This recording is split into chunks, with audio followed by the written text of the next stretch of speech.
My name is Jess Calloway. I'm 28 years old. And on a Saturday afternoon in September, my father stood in my aunt's backyard with a beer in his hand and told 12 people that he and my mother had nearly paid off the house. He said it with the particular pride of a man who had earned something. My cousin congratulated him. My aunt hugged my mother. My uncle shook my father's hand. I was standing by the drinks table 6 feet away. The mortgage payment I had sent on the 15th had cleared 4 days earlier. $1,847. Same as every 15th for the past 26 months. I didn't say anything. I refilled my cup. I smiled when people looked at me. And on the drive home that evening, I made a decision that I didn't tell anyone about until the consequences made it impossible to ignore. Before I tell you what happened 60 days after I stopped sending that payment, drop your location and the time where you are right now. I want to know where this story finds you. Now let me take you back to the month it all started, 2.5 years ago, when my father called me on a Tuesday night and said 4 words I had never heard him say before. I need your help. My father, Ron Calloway, spent 22 years working in logistics management for a regional freight company. He was not a man who asked for things. He was the kind of father who fixed problems before you knew they existed, who showed up early, who believed that the measure of a man was whether people could count on him. He had built his identity so completely around being dependable that the first time I heard him sound uncertain on the phone, I didn't recognize it as fear. I thought it was a bad connection. It wasn't a bad connection. The freight company had restructured in the spring. His position, along with 14 others, had been eliminated in a single afternoon. He was 54 years old and had worked there since I was in elementary school, and they gave him a severance package that covered 4 months of expenses if he was careful, and 3 if he wasn't. My mother, Linda, worked part-time at a dental office. Front desk, scheduling, the kind of position that paid enough to cover groceries and gas but not enough to cover a mortgage on its own. The mortgage on the house in Claremont was $1,847 a month. My brother Kyle was 25 and lived in the basement. He had been living in the basement since he graduated college 3 years earlier, paying $300 a month in rent that my parents described as helping out, and that Kyle described as temporary. He worked at a sporting goods store. He had a girlfriend who was at the house most weekends. He had opinions about every football game and no opinions about the mortgage. I was 26.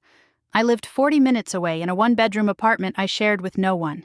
I had a job in project coordination at a mid-sized construction firm that paid me well enough that I had started building something that felt like stability. Not wealth, stability. The particular satisfaction of a savings account that grew a little every month instead of shrinking. I had worked for that stability carefully. I had made choices for it. I had said no to things I wanted in order to have it. When my father called on that Tuesday night in July, I had $14,000 in savings and no debt. He told me about the restructuring. He told me about the severance. He told me they were fine, that he was already applying, that he expected to have something within a month or 2. But the mortgage was coming up, and the severance hadn't cleared yet, and was there any chance just this once that I could help cover it? Just this once. I transferred $1,847 the next morning. My father found a job in October. Part-time consulting work, project-based, inconsistent. It paid less than half of what he'd made at the freight company and came with no benefits and no guarantees. He kept applying for full-time positions. He had interviews. Some of them went well. None of them became offers. Meanwhile, the mortgage came due every 15th. Nobody asked me directly after the first time. It didn't need to be asked. I had become the solution, which meant the problem didn't have to be named anymore. My parents' bank account would dip in the week before the 15th. My mother would mention something in passing. The car needs new tires, the water heater is making a noise, I don't know how people manage. And I would transfer the money, not always the full amount, sometimes. My father's consulting checks covered part of it and I covered the rest. But for 26 consecutive months, the mortgage was paid on the 15th. And for 26 consecutive months, I was the reason it was paid. Kyle contributed nothing beyond his $300 a month. which my parents had stopped mentioning because the conversations about it went nowhere and my mother found conflict exhausting. He ate dinner at the house 4 nights a week. He used my father's tools, my mother's laundry machines, my parents' streaming subscriptions. He was present and cheerful and unbothered, in the way people are unbothered when nobody has ever held them to account for anything. I paid for his parents' house so he could keep living in the basement at a discount. I didn't think about it in those terms at the time. I thought about it as helping my family through a hard period. I thought about it as what you do when people you love are struggling. I thought about it as temporary, the same word Kyle used for his basement arrangement, the same word that had quietly become a permanent shape. My friend Danny worked in accounting and had a talent for naming things precisely. Over coffee one afternoon, I told her the full picture for the first time, the monthly amount, the duration, the consulting work, Kyle's $300. She listened without interrupting, and when I finished, she put her cup down and said, "Jess, you're not helping your parents through a hard period. You're subsidizing a household that has chosen not to restructure." I stared at her. "Your father could find a full-time job if the pressure to find one was real," she said. Not unkindly, just accurately. "Your brother could pay real rent or move out, but neither of those things has to happen because you're covering the gap." I drove home from that coffee thinking about what she'd said. I turned it over for a few days, and then I set it aside because setting things aside was something I had become very good at. That was before September. The gathering at my Aunt Carol's house was a birthday party for my Uncle Pete, who was turning 60. Backyard, late afternoon. The kind of September day that is warm enough to be outside but cool enough to remind you that it won't last. Folding tables with checkered tablecloths, a grill going in the corner, 12 people who had known each other long enough to have running jokes that nobody could fully explain anymore. My brother was there with his girlfriend, Megan, who was pleasant and easy to talk to and had no idea about any of this. My parents were there looking relaxed in a way that made me realize I had not seen them look relaxed in a while. My father had his color back. My mother was laughing at something my aunt said. It was good to see.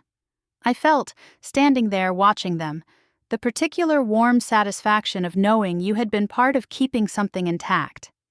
Then my Uncle Pete refilled his beer and said to my father, "Ron, how's the house situation? You guys doing okay after everything?" My father straightened slightly, not defensively, proudly. "We're doing great, actually," he said. "We've been chipping away at the mortgage, nearly got it handled." My uncle nodded approvingly. "Good man.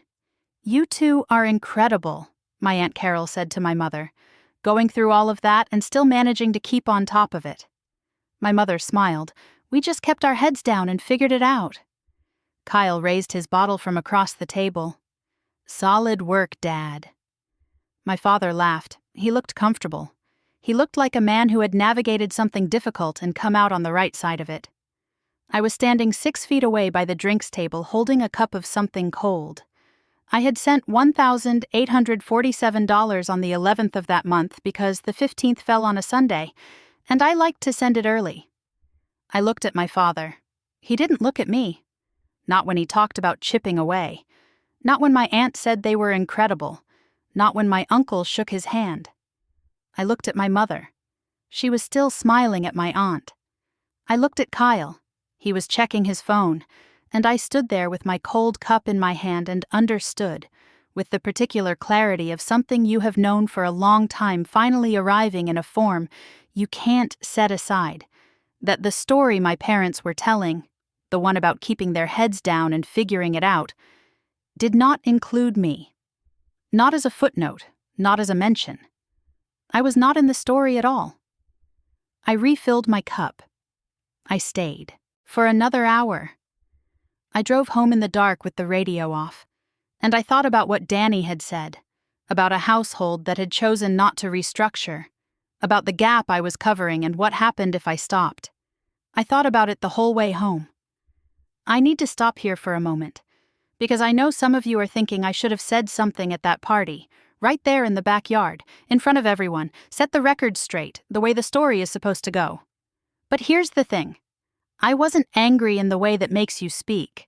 I was something quieter than angry. I was tired. 26 months of tired.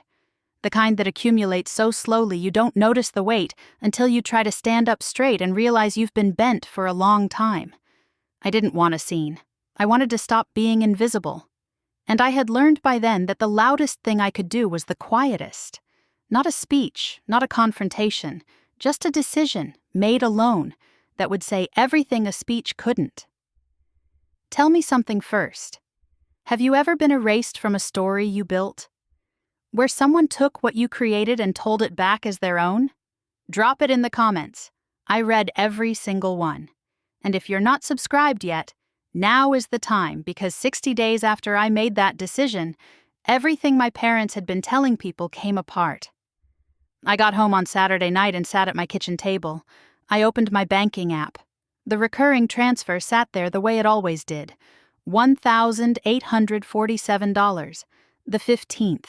Payee, Ron Calloway. I looked at it for a long time, then I canceled it. I didn't call anyone first. I didn't write a letter. I didn't give notice or a warning or a grace period. I had not been given notice when I became the solution. I would not give notice when I stopped being it. I canceled the transfer, put my phone face down on the table, and went to bed. I slept deeply for the first time in months. The 15th of October came and went. I heard nothing. I had expected a call within days. I had prepared for it, rehearsed the conversation, decided what I would say and what I would not. I had told Danny, who had said good and asked if I needed anything. But the days passed and nothing came. I started to wonder if perhaps my father's consulting work had picked up. Perhaps Kyle had finally contributed something real. Perhaps they had found a way to cover it that didn't involve me, which would mean my 26 months had bought them enough time to become self-sufficient. I told myself that and mostly believed it for 3 weeks. Then my mother called on a Wednesday afternoon. Not about the mortgage. She didn't mention the mortgage. She called to tell me about a show she had been watching, then mentioned that the furnace had made a noise and Ron was looking at it, then said, "Oh, and the mortgage payment had come back this month." "Did I know anything about that?" said casually. As an afterthought. "Oh, and—" "I canceled the transfer," I said. Silence. She stopped. "What do you mean you canceled it?" "I mean I'm not sending it anymore." "Jess." Her voice shifted quickly from casual to careful. "We need that payment. You know where we are with things." "I know where you were," I said. "September, at Uncle Pete's party, Dad told everyone you'd nearly handled it, that you'd kept your heads down and figured it out." Silence. "He was just—" She stopped again. "He didn't want everyone knowing our business." "I am your business, Mom. I have been your business for 26 months. We were going to pay you back." That sentence sat in the air between us. "When?" I asked. She didn't answer. "When his next consulting check came in," I said. "When Kyle got a raise? When things settled down?" "Nothing." "Those were the same answers 2 years ago," I said. "And 6 months ago and last spring. Jess, we could lose the house." "I know. You know, and you still—" "Mom, Dad told 12 people he'd figured it out. He didn't mention me. You said you kept your heads down. You didn't mention me." I paused. "I'm just making the story true." She hung up. I set my phone down on my desk and looked at the spreadsheet I had open on my computer, a project timeline that needed updating, and I updated it. My father called an hour later. He had never called me about money directly, not once in 26 months. It had always been suggested, implied, approached sideways through my mother's mentions of things that cost money. This was the first time. "Jess." His voice had that particular tone, the one I recognized from childhood when he was managing something. Controlled, deliberate. "Your mother told me what you said." "Okay." "I need to understand what's happening." "I canceled the transfer." "I understand that. I need to understand why." I thought about how to answer that. Not because I didn't know. Because there were so many ways to say it, and I wanted to choose the one that was most accurate. "Because you told Uncle Pete you'd nearly handled the mortgage," I said. "And Aunt Carol said you were incredible. And you said you kept your heads down and figured it out. And I was standing 6 feet away. A pause. I didn't want to. He stopped. It's not easy, Jess. Telling people you need help from your daughter. I know that. Your uncle would never let me forget it. I know that too. So I simplified it. You erased it. Silence. Dad, I have sent you $1,847 every month for 26 months. That's $48,022. I'm not saying that for drama. I'm saying it because I want you to understand what simplified means in this context. I heard him exhale. We're going to lose the house, he said. Maybe. Jess. Or maybe you figure out what I figured out 26 months ago, that the mortgage has to be paid and someone has to pay it, and the people who live in the house should probably be the ones doing that. Kyle pays rent. $300 a month, Dad, in a house where the mortgage is $1,847. He didn't answer that. He's been there 3 years, I said. When does temporary end? More silence. I'm not doing this to hurt you, I said. I'm doing it because you stood in Aunt Carol's backyard and took credit for something I built, and I am not going to keep building it invisibly. His voice when it came back was rough around the edges. What do you want me to do? Call everyone and tell them? I want you to figure out the mortgage without me, and I want to stop being a secret. He hung up. I sat with the quiet for a while. Then I called Danny and told her what had happened. She said, How do you feel? Lighter, I said, which is strange because nothing is fixed. That's not strange, she said. That's what it feels like when you put something down. The calls came over the following 2 weeks. My mother, twice a day for 3 days, then once a day, then every other day, as if she was testing how much distance I needed before I would relent. My father, 3 more times. The first call was still about the mortgage. The second was quieter, more uncertain, the call of a man who had been thinking and didn't like what he'd arrived at. The third call, he said, I owe you an apology. And then he gave me one, imperfect and incomplete, but real. I'll tell you more about that later. Kyle called once. I almost didn't answer. Then curiosity won. Hey, he said. Hey. So, the mortgage thing. Yes. Mom's pretty stressed. I imagine. A pause. Is this because of the party? Partly. Dad didn't mean anything by it. He just didn't want to look. Kyle, gently. How much have you contributed to the mortgage in the 3 years you've lived there? Silence. $300 a month in rent, I said, which is less than 1/5 of the payment. And I've been covering the rest. I didn't know it was that much. I know you didn't. Nobody told you because nobody needed you to know. I was handling it. A longer pause. That's messed up, he said finally. Not defensively, just plainly, like a fact he was looking at for the first time. Yeah, I said. What are you going to do? Nothing. That's the point. I'm going to do nothing and see what happens when I do. He was quiet for a moment. Then, I'll talk to them. That surprised me. About what? I asked. About me paying more, real rent, or, I don't know, something real. I didn't know what to do with that. I had not expected Kyle to be the one to say something useful. Okay, I said. I'm not promising anything dramatic, he added quickly, which was so Kyle that I almost smiled. But something. Okay, I said again. We hung up. The 60th day after I canceled the transfer, my parents received a missed payment notice from the mortgage servicer. Not a default notice, not a foreclosure warning. Just the first formal letter that said a payment had been missed and please contact them to discuss options. My mother called me the same day she received it. She didn't call about the letter. She called and said she needed to see me, that there were things she wanted to say in person, that she was asking could she come over. I said yes. She arrived on a Sunday afternoon. She looked the way my father had sounded on his third call, like someone who had been thinking and had arrived somewhere uncomfortable and was now willing to sit in it. She came in. She sat at my kitchen table. I made tea. We sat across from each other the way people sit when the performance has stopped, and what's left is just the two of them. "I want to tell you something," she said, "and I don't want to say it in a way that sounds like an excuse." I waited. "We should have said something at the party." She kept her hands folded on the table. "Your father should have said it, and I should have said it, and neither of us did." "No. I knew you were standing there. I saw you, Jess. I looked at you and I looked away because I didn't know how to do both things at once. Accept the compliment and tell the truth about where it came from." That honesty landed harder than I expected. Not because it fixed anything, because it meant she had known exactly what was happening and had chosen the easier thing anyway. "That hurt more than if you hadn't seen me," I said. She flinched. "I know. Because if you hadn't seen me, I could have told myself you forgot.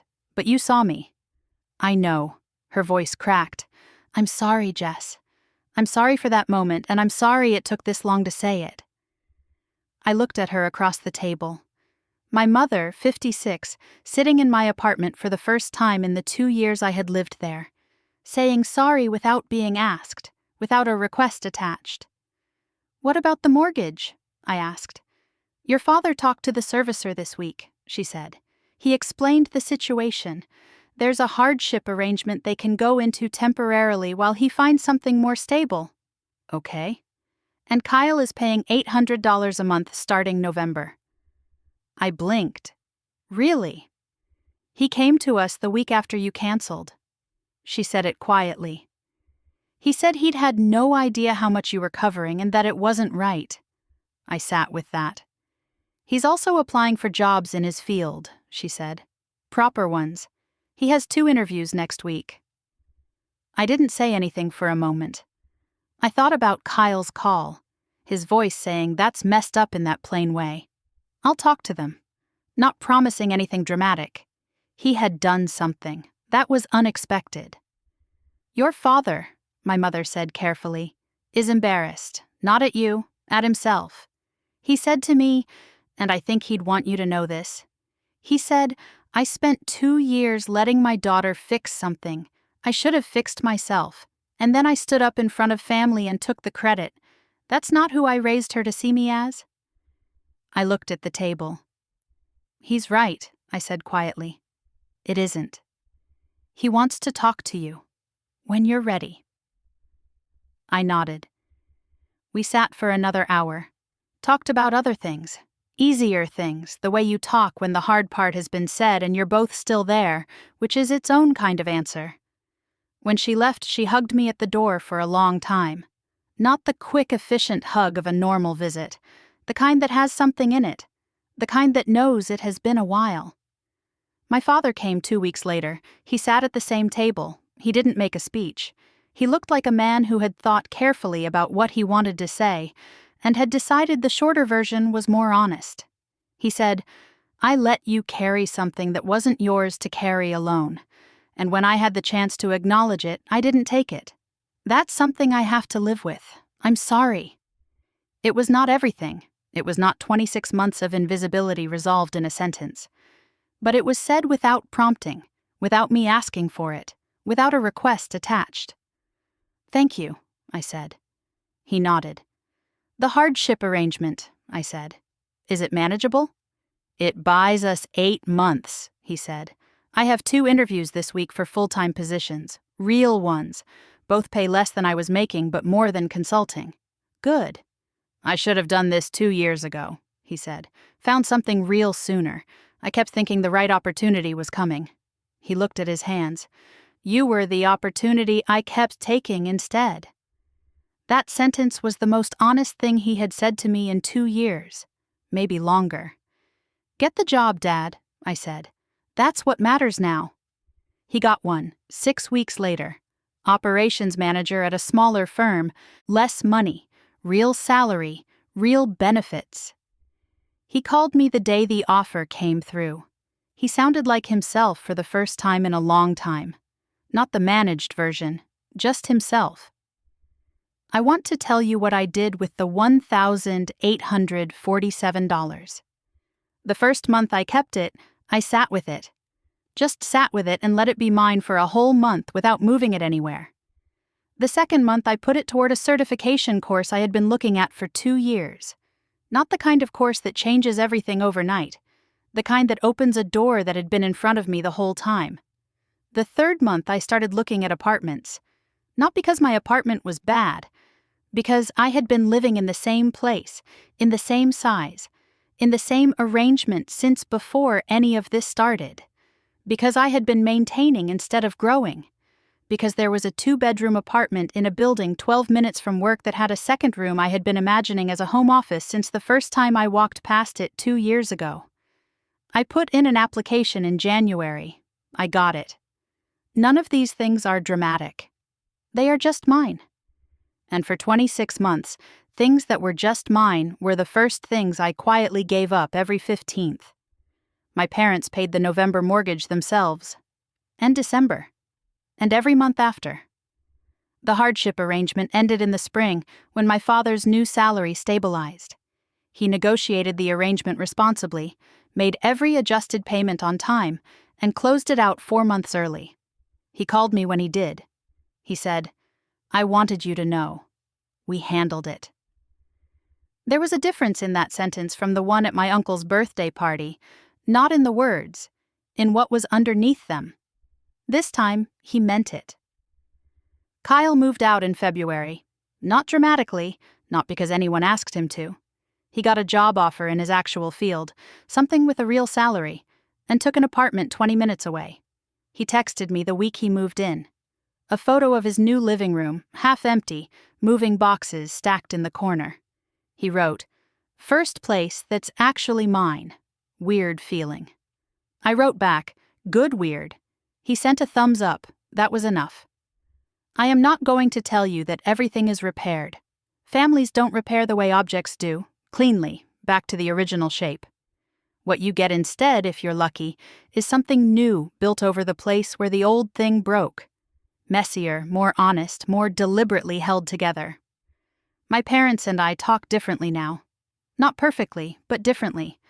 My father calls sometimes just to talk, not to manage anything, not to work toward a request. My mother mentions things that cost money, and then stops herself and says, "Never mind, we'll figure it out," which is not nothing. Kyle and I have dinner once a month. We talk about his job, my courses, things that have nothing to do with basements or mortgages or who is carrying what. He is better than I expected him to be when he finally had to be something. I think he surprised himself too, and I think about those 26 months sometimes. Not with bitterness, not anymore. With the particular clear-eyed understanding of someone who made choices she believed in and paid a price she didn't expect, and came out on the other side knowing something she didn't know before. I know how much I'm worth. Not in the way people mean it as a compliment. In the specific, accounting sense. I know exactly what I am capable of, what I am willing to give, what I am not willing to give anymore, and what happens when I treat my own stability as the last thing to protect instead of the first. I also know this. The moment I stopped being the solution, my family became one. Not perfectly, not quickly, messily, painfully, with a hardship arrangement and some difficult conversations and a 25-year-old moving his stuff out of a basement he'd lived in for 3 years. But they became one. Which means they could have been one sooner. Which means I kept them from having to be by always stepping in before the problem became real. I think about that sometimes. Not to blame myself, just to understand it. Because the thing nobody tells you about being reliable is that reliability, offered without limit, doesn't build people up. It lets them stay exactly where they are. The most useful thing I ever did for my family was stop. If you have been quietly holding something together that other people are taking credit for, I want to hear from you. Tell me in the comments. And if this story found you when you needed it, share it with someone who might need it too. I'll see you next time.